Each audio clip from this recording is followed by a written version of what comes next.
the SEC dominates the ACC SEC challenge. Maybe we need to put that SEC before the ACC in this challenge going into next year. Last year it was 8-8. This year 14-2, only 2 losses. They were the headline game. They weren't the headline games. At least one of them was. I guess you could say last night was too. I mean, any game Kentucky's in is a headline game. Let's call a spade, folks. But the only 2 losses last night: Clemson getting Kentucky on the road at home. And you got Auburn dropping the 1 to Duke tonight that we will also discuss, guys. Just phenomenal challenge across the board if you're an SEC fan. I mean, just pure dominance in this challenge. The Kentucky-Auburn games could have went either way. But before we get started on this reaction, we got 6 games to talk about. Remember, this reaction from your guy Dave Shumate here, brought to you by RHOBACK. Go to RHOBACK and use code SECU for 20% off your first purchase, guys. Weather's changing. Fall turning into winter. You got to get that winter gear going when you're going back home, visiting your buddies in your hometown. If you do all that, you got to show off that clean RHOBACK gear, guys. I have some up in my closet that I actually need to start wearing a little more. Need to probably buy a little more too, but if I do, I will use SECU for 20% off your first purchase. Unfortunately, that won't be my first purchase. So you guys go use that 20% off for me here, guys. But let's get right to it. Alabama gets a big road win. I'm gonna share the screen where we always share the box, just so you have a visual. Alabama gets the big 94-79 win. Bama improves to 7-2 on the season after losing essentially a buzzer beater loss to Oregon in the Players Era Festivals championship game on Saturday night. I thought this was a great bounce back win for Alabama. I don't think this is a great Carolina team, maybe not even a good Carolina team. Solid, but they are 4-4. Granted, all their losses are to really good teams. I mean, Carolina's got who they lose to. They lost to Kansas, Bama now, Michigan State, and Auburn. So there's your 4 losses right there off the top of my head. They're 4. So you got Bama shot 49% from the field, from 3-point range, 36%. One of their better shooting nights of the season. Again, Carolina couldn't shoot from 3 to save their life. 5 for 28, 17%. RJ Davis really just goes ice cold from beyond the arc against Alabama. Even going back to the game in the Sweet 16 in LA last year at the Staples Center, or the former Staples Center. RJ Davis just doesn't play great offensive basketball against Alabama. They don't. They really don't. I thought Alabama just really controlled this game from the tip. I mean, you had Carolina led by 2 at one point, but Alabama's biggest lead, got up to 18. I was supposed to say 16-18. And that's really what it felt like. Bama, 14 turnovers. Remember, they came in with turnover issues, folks. The Tides come into this with turnover issues against Oregon last week. But they had, in the Vegas era tournament against Houston, Rutgers, and Oregon, they really struggled with turnovers. Really lucky to be 2-1 leaving out of that one, if we want to be completely honest. But the turnovers, they got it down comparatively. I'm sure Nate Oates would love to have that one back. I thought an underrated performance going to the box score here from Alabama specifically. I thought it was Houston Millette. I really did. Only had 6 points, 2 for 2 from the field, 2 for 2 from beyond the arc. The Princeton transfer who was supposed to redshirt.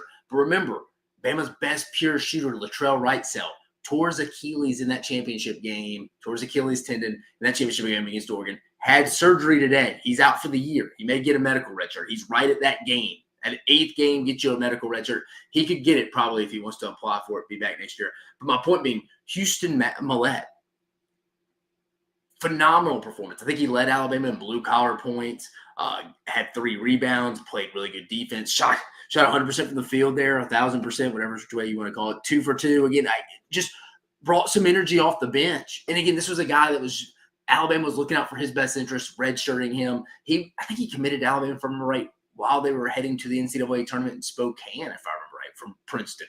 He was over a 40% 3-point shooter coming over from Princeton. He had an under-the-radar game, if you want to be completely honest. Mark Sears, kind of getting back to Mark Sears' thing, 7 for 14 from beyond the arc. Only 2 for 7 from 3. You know, Alabama, NATO, it's Mark Sears himself wants to see that improved. LeBaron Filan, I think he's the key X factor. If this team can find a distributor similar to what Aaron Estrada was doing at the end of the year for him last year, sky's the limit. I still think Alabama is the most talented basketball team in the country. That's even without Latrell Wrightsell. And they should be getting Chris Youngblood, who was the AAC co-player of the year with Nelly Davis at FAU last year. But Youngblood will be coming from South Florida. He'll probably be ready when they play Creighton in about a week and a half in Tuscaloosa that Saturday. Creighton just beat Kansas, so I can imagine what Coleman Coliseum will be. It'll be an electric atmosphere. But I think LeBaron Filan, 15 points, 4 assists. He's even getting 4 boards. He's an explosive X factor. I thought Cliff Amore, Grant Nelson both played well. Maybe Grant Nelson just missed the double-double with 10 points, 9 rebounds. Jaren Stevenson, 6 points. Across the board, Darian Reed did a phenomenal job defending RJ Davis on and off. Put Jaren Stevenson on him. It's kind of like a combo of that. This is a really good win for Alabama. There's no denying it. There's no denying it. Again, I don't think this is a great Carolina team. As you can see, they're a 500 team. I still think this will be a tournament team. Carolina's got to get a lot of things figured out defensively, though. How many times did Alabama in transition beat them back down the floor? And it's weird because Carolina practices against this similar tempo, not offensive style, but tempo every day in practice. So it's kind of amazing that happened. But again, North Carolina could not buy a shot from beyond the arc tonight. Alabama doing Alabama things offensively, getting to 94 points, just shy, obviously, of 100. But a big win, 7-2. What's next for Alabama? They have a week and a half off before they host Creighton. In a big one at Coleman Coliseum next Saturday, December 14th. That will be a big basketball game. It's the biggest non-con game at home all year for Alabama. Then they'll go at North Dakota State, Kent State, South Dakota State before conference play. So you feel like if Alabama wins this game against Creighton, they would be 8-2, 9-2, 10-2, 11-2 heading into conference play when they open up against a surprisingly top 25 ranked Oklahoma team. Porter Moser and the boys are playing really well. This league is just so good. I'm a firm believer. I think we're about to get 11 teams in the NCAA tournament. I saw someone posted the other day. Hear me out. And this will change because teams are going to take losses. But every SEC road game right now, 1 through 16, would be a quad 1 loss. It would not hurt you. That is how deep this league is. I've seen numbers that say this is potentially the best conference in basketball in the last 20 years since one of those Big East teams, one of those Big East years. It's amazing how deep this is. Alabama's in it. I think they're the most talented team. Just can they get the turnovers limited? I think if they roll into conference play with only 2 losses, one being at Purdue and Oregon and essentially a buzzer beater, they'll take that rolling into conference play. But Alabama gets the 94-79 win over North Carolina. I don't care how good a Carolina team is. This is still a solid North Carolina team. You beat them at their house. And let's call a spade a spade. Alabama right now. North Carolina has so much more basketball tradition than Alabama. Let's call a spade a spade. As good as Alabama's basketball tradition is, we obviously know about North Carolina's. The last 3 years, Alabama has owned North Carolina. But big win for Nate Oates and his squad. Duke gives Auburn their first loss of the season. It's a fun basketball game. It really was, if we want to be completely honest with you. Let me go back here. It was a fun basketball game. I still think Auburn right now is playing like the best team in the sport. If this game was a neutral quarter at Auburn, I think they probably end up winning this game. They came out on fire. Miles Kelly was hitting some big threes. Chad Baker Mazzaro. Auburn couldn't miss. Auburn finished 40% from 3, 45% from the field. Really, they were going to have to play well offensively to win this game. And when Pettiford got in foul trouble down the stretch, they kind of faded. I think that's fair to say. Kind of faded towards the end. Couldn't keep that tempo. I honestly think they were kind of shocked. Duke answered back when at one point it was like 13-2 to open up the game. I think they were a little surprised. Probably a little surprised about the athleticism and just overall moves from Cooper Flagman. That was the matchup of the day. The true freshman, Cooper Flagg, versus who I think is the best player in college basketball right now, should be up for the Naismith Award even after tonight. And Janai Broome. Broome finished with 20 points, 8 for 18 from the field. Flagg, 22.7 for 18 from the field. It's just a well-played basketball game, folks. It was. Overall, it was. Let's look at the turnovers. 8 and 4. That's what I'm saying. It wasn't really that sloppy. Auburn fans will say they got a loose whistle. How many fouls? 20-14. What free throws did we shoot here?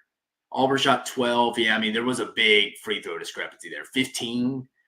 That's a lot. But again, it's a road game. It's a road game in college basketball. Inevitably, college basketball officials, you're going to shoot more free throws at home. Now, 15, that's significant. I will say that. That is significant. It's a significant difference there. I thought, again, I'm really not disappointed in Auburn, though, across the board. Janai Broome, 20 points, 12 rebounds, walking double-double, had a dominant second half. Chad Baker-Mazzaro, as big of as a loose cannon as he can be at times. We had those weird situations at the end of the game, kind of with about the under 4-minute timeout, where like we're going into different teams' huddles, refs are having to separate people. But Chad Baker-Mazzaro is kind of that microwave that can kind of get going. He's one of the more truly emotional leaders. They got to settle him down sometimes, but he can be a spark plug, man. Defensively, he can get hot. Thought Denver Jones was bad tonight. 0 for 4, 0 for 1. He was a key reason why they lost. Miles Kelly started off hot. Chaney Johnson wasn't great, but Todd Pettiford, it kind of felt like once he went out with that fourth foul, that was kind of the game. Auburn went multiple possessions in a row without scoring a bucket. But again, this isn't a bad loss, folks. So let's call a spade a spade. Auburn didn't shoot bad. 45% from the field, 40% from three. Have 8 turnovers on the road at Cameron Indoor. You're going to take that. The only thing is, I mean, Duke made some tough shots. He shot 50% from the field on 58 shots, 40% from three. Duke hit some tough shots, and you got to give them credit. Tyrese Proctor doing the just reverse pivot, fade away from the free throw line. He made some tough shots. Cooper Flagg had that ball at the time where he fell on the ground, got up, made a play. And it was an unbelievable play. Even Jay Billis was going kind of crazy about it. So was I. But Cooper Flagg's the one who get double-double, 22 points, 11 rebounds. Isaiah Evans was the kid who came out of nowhere right off the bat. 6 for 9 from the field, 6 for 8 from beyond the arc. That's impressive, folks. 18 points. I mean, he didn't even play, I think I saw somebody say, against Arizona, Kentucky, and Kansas. I think he didn't play many minutes, but he came out, gave them phenomenal. Great would be an understatement. Gave them phenomenal minutes. But it's just a tough basketball game on the road in college basketball, and one of the more tougher environments in the sport. It is what it is.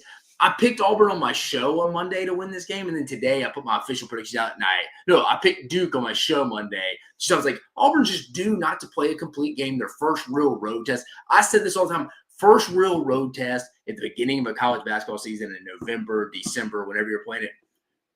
It's shell-shocked you. Go watch Alabama's game at Mackey Arena when they played Purdue. They went through a funk where they were up late in the game, and Purdue went on a 13-0 run, and it was like Bama never really could have answered it. But it's always key, your first real road test against a tough team. This is what it was tonight. This isn't a bad loss. I don't think anyone's really saying that. It's just a game. You go back, watch the film. Hey, maybe we see them in the NCAA tournament. I think Auburn is the better basketball team. But at Duke, it's interesting. I mean, 15 extra free throws would be interesting. Can't be disappointed in this effort.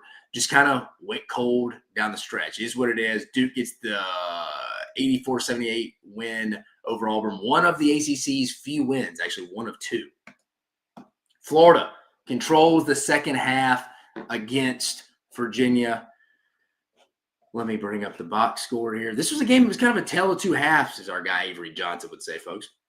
Kind of a tale of two halves here. I mean, Florida even got down 9 early in this matchup. They got down pretty early in this one. All right, you can see it now. Let's go to the immediate just team stats here. Auburn got down. Not Auburn. Florida. Sorry, guys. Florida got down 9, but they get the 87-69 win. They got down 9 early in the first half. Had the 4-point lead at half, as you can tell, 39-35. And the efficiency level of Virginia's offense was they were shooting like 40% from beyond the arc and 40% from the field in the first half. It's like, I don't know if they can keep this efficiency up. And they had like 8 or 9 less shots than Florida did at the half. I was like, they'd have to keep that up and then some to win this game. Like I said, I was like, I don't know if they can keep. I was telling a buddy on the phone, I was like, I don't think they can keep this up. Like they didn't. Especially Florida at home is going to take a lot. Florida shoots 51%, 40% from the field. Virginia 45%, 38% from the field. A lot of that was those numbers coming back down for the first half. Free throws, obviously, you can tell another big discrepancy. 21 free throw attempts to 10. Rebounds. Virginia actually out-rebounded Florida in that one. Turnovers always key. 15 to Florida 6. I mean, that was it. Points off turnovers was essentially the game in the second half. 20 points off turnovers to Virginia's 4. That's essentially the game. Circle that stat right there, folks. Circle that one. A largest lead, 20, and like I mentioned, that 9-point lead for Virginia at one point. Go to the box score here. Florida got big numbers for our boy Alex Condon tonight. 19 points, 8 rebounds. Elijah Martin was good, 16 points. Obviously, Walter Clayton, very similar to Janai Broome. I normally would say Mark Sears, but Mark Sears came out of the gates a little slow. Starting to come on now as he went to Vegas and obviously Chapel Hill. But to my point, Walter Clayton Jr., one of the more consistent players in the league. He had a big night. And I thought Denzel Aberdeen, under the radar performance, 12 points on 4 or 5 shooting, 2 for 2 from beyond the arc. Thought off the bench he was really good. Good win here for Florida against a solid Virginia team. But again, as we can see, combination, two things can be true at once. The SEC is a really good basketball conference, folks. I think they're going to get at least 10, could get 11 into the NCAA tournament. The ACC is very mid, as the kids say these days. Very mid basketball conference right now. As you can tell, the SEC going 14-2. But two things be true at once. Todd Golden's bunch getting the 87-69 win after a very good second half that Virginia just could not keep up. One of the more dominating performances, and I thought one of the more underrated matchups across the challenge and really in college basketball tonight. Mississippi State Pitt. Pitt was ranked 18th coming into this. They had a common SEC opponent coming into this when they played LSU, I think the first round of that Greenbrier tournament in West Virginia.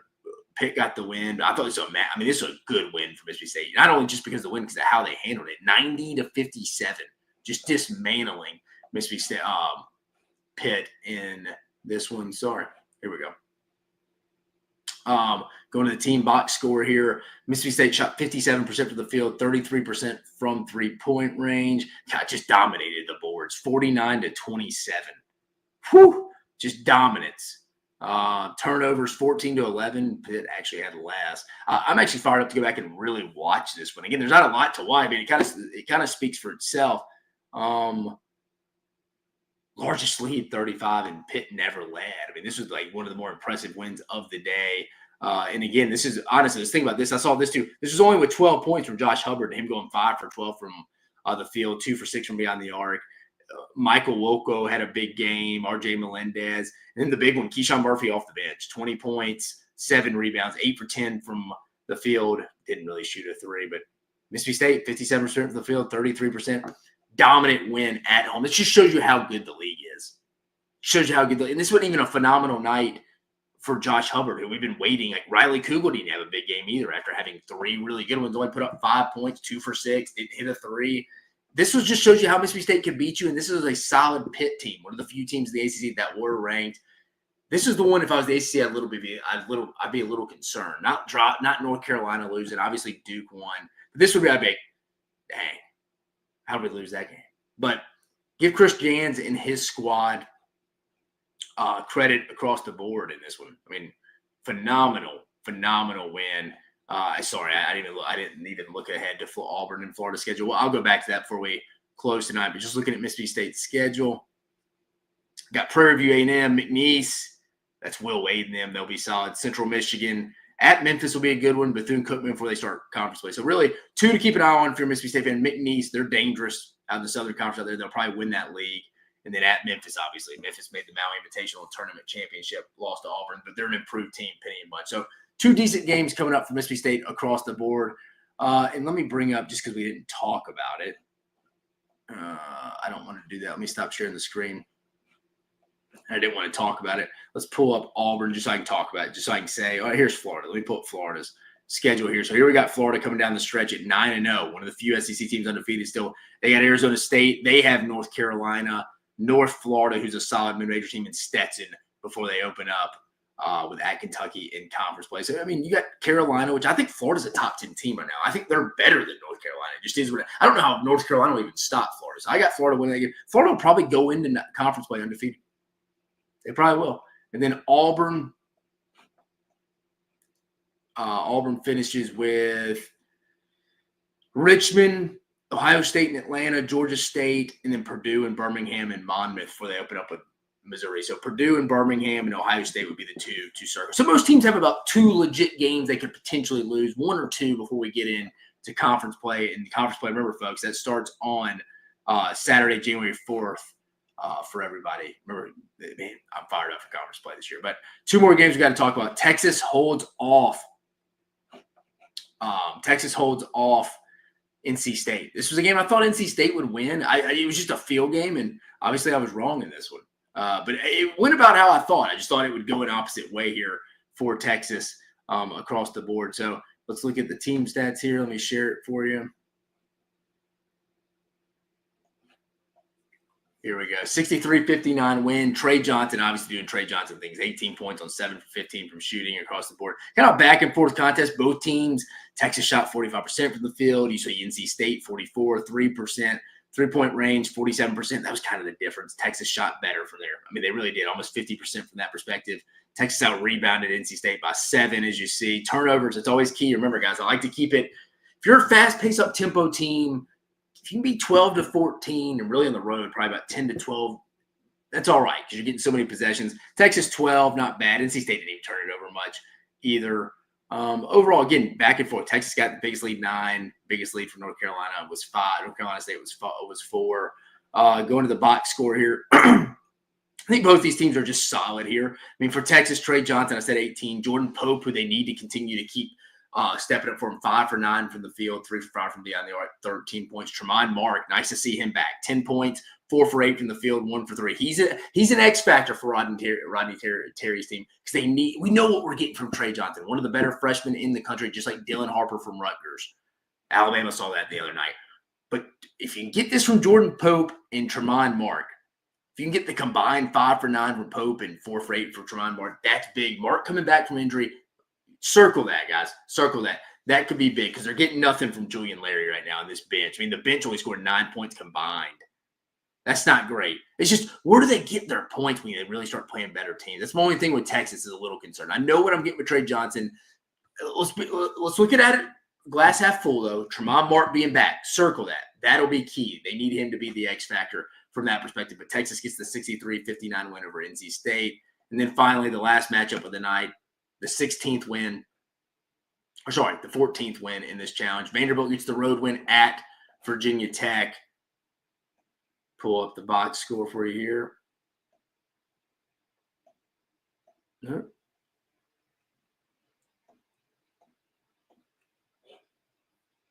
There we go. They get the 80-64 win over Virginia Tech, who's not very 3 for 5. I mean, South Carolina beat them in the tournament, Fort Myers tournament not long ago. Let me share the screen. I mean, Virginia Tech's not very good, but also it's Mark Byington in them's first real road game. Again, on the road anywhere in college basketball, especially in the ACC, it's tough. It was their first real road game, wasn't it? Let's see. Let me make sure.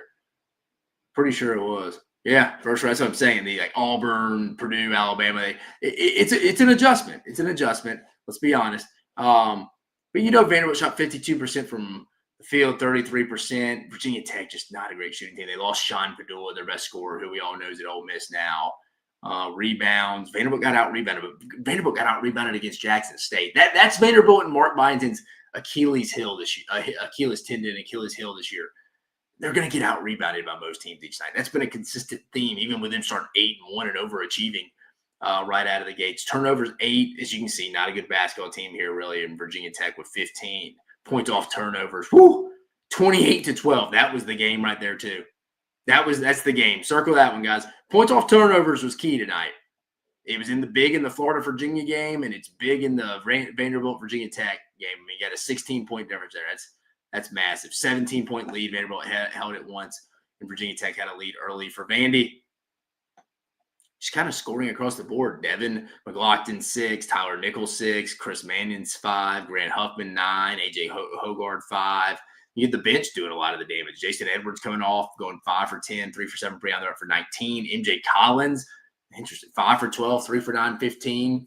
So it really wasn't the starters, really the bench kind of carried them there a decent bit. So that's a good win for Vanderbilt. What do the Doors have coming up next?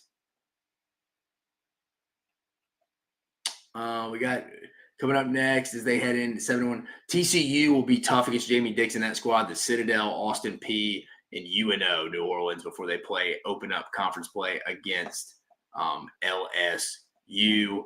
And again, I did it again, guys. I did it again. Let me show you Texas's before we get off here, just because I want to show you I just want to look at all these teams. Let's go back to Texas real fast, show you the rest of their schedule. UConn, they got a big one against UConn, who finished last in the Maui Invitational, isn't the back-to-back national champions that we have seen from UConn. New Mexico State, but obviously UConn will be a tough matchup. New Mexico State, Arkansas Pine Bluff, UNO as well, Northwestern before they open up. Again, the Lone Star rivalry, baby, at Texas A&M at Reed Arena to open up conference play. But guys, that was a phenomenal performance from the SEC. I thought the SEC would go about 12-4. That was my prediction rolling into this. Didn't see 14-2, and let's be honest, it could have been 16-0. It really could have been. Auburn could have won tonight at Cameron Indoor. Got off to a great start. Just kind of faded once Pettiford went out. And then Kentucky last night just didn't play well offensively, and that's what happens. You're not going to shoot well every night. You went on the road against a good Clemson team. Obviously, they were in the Elite Eight last year, but phenomenal night. Florida, best start since 05-06. That was their first time. That was year one of their back-to-back national championship runs with like Joe Kim Noah, Al Horford. Like, we remember that team, Torian Green. Like, this is the best start since then. I think Florida's a top 10 team, a top 4 team in the SEC right now. And top 4 team in the SEC right now is saying a lot, folks. A lot of good basketball teams. This is a 10 to 11 bid league. Like I mentioned at the beginning, this will change because teams will collect losses. But 1 through 16 in the league right now would be a quad 1 road loss. There's not a bad loss in this league right now. Again, that'll change because people got to start losing games. But, man, what a performance. Bama gets the big road win in Chapel Hill. 3rd straight win in a row over North Carolina, going back 2 years ago at the PK Classic. Obviously, the Sweet 16 last year, and tonight Duke hangs on to beat Auburn. I still think Auburn's playing the best basketball right now. It's just a tough place to go win a basketball game, and they were due to not play their best. Florida, top 10 team right now, playing as good as anyone in the country. I like this team a lot. Mississippi State with probably the most impressive win in this challenge, potentially a 30, 35-point blowout against a top 25 ranked ACC team in Pitt at home. Texas holds off NC State, good road win. The Vanderbilt and Mark Byington getting a good road win, or a solid road win against a below average Virginia Tech team. But you'll take it in your first year as it goes, as it comes. Context matters. But guys, thank you for joining me on this reaction. And what a fun ACC SEC challenge coming up across the board, guys. Again, I'm your head basketball analyst here. I also do college football. Again, I worked in college football for 9-10 years, worked in recruiting personnel. Just have a real passion for college basketball. So I'm going to be your head basketball analyst here, coming at you from the SEC Unfiltered channel, guys. It's the best SEC entity in the world. All just content bleeding out the eyeballs for football, basketball, and baseball. Guys, go hit the like, or go hit the subscribe button, hit the notification bell, hit the reviews, tell us where we can be better. We're here for you. But if you haven't subscribed already, guys, we're over about 18,000 subscribers. Go get that. Let's get that number trajectory up. But guys, phenomenal night. SEC 14-2 in the 16-game challenge of the ACC. Pure domination, and that's a wrap for the challenge, guys. But for your host, Dave Shumate, you have a phenomenal evening.